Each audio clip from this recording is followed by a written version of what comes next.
Reporting and video by Rory Conlon.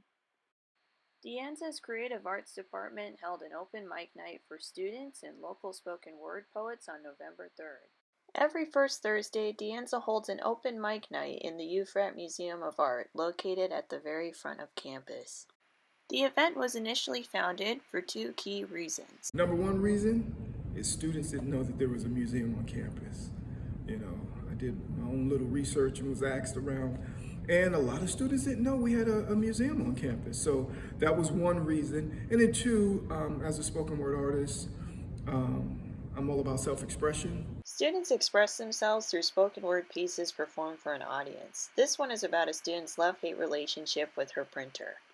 So the next time my printer runs out of steam, jams the paper, gets the colors wrong, or even if it spontaneously bursts into flames, just as I'm printing hours and hours of hard work, and I'm already running late, I won't scream or cry out of frustration, cursing it and all of its printing predecessors. I'll just slump down next to it and say, I feel you, buddy.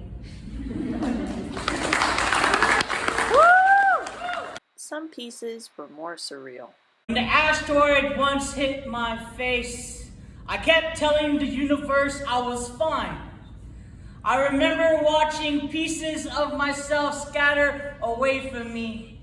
I felt craters where parts of me once were. Demook explained his inspiration for the piece. First piece was about just this one comic artist that was talking about in his Twitter just said what if this the moon was really just trying to bid all the pieces of the moonstones. Some pieces were more personal, such as this poet's letter to her parents. I wish you would have been more open. Maybe things would have been easier. I think that if you weren't so strict. Come on, you got this. I feel like I talk about my trauma a lot, but doing it in this kind of space is the first time I've ever done it. I actually have never shared a poem with anybody that I don't know, so this is the first time that I've opened up in that way, so it was really cool. The featured speaker of the night was Asha, a spoken word poet, author, and educator at SJSU and San Francisco University. On the side, she also trains schools in Santa Clara County. Ethnic belonging has never ever belonged to me unless I'm surrounded by my family. That is, unless they start speaking Gujarati, because then again I'm somehow ousted as being incomplete, and no amount of community college class can teach me the complexity of a language forced to be built with Urdu, Gujarati, and Swahili. No Rosetta Stone can sense the hostility between a local and imported community. When asked about navigating cultural identity and belonging, Asha was unsure. I don't. I think that it's an ongoing struggle to find a sense of belonging.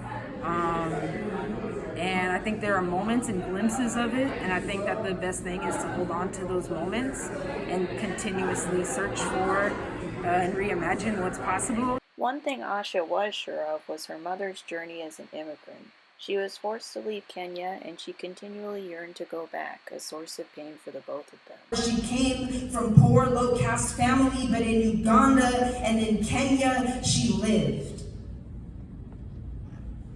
She didn't dare to dream once they barely evaded Idi Amin because life still belonged to her.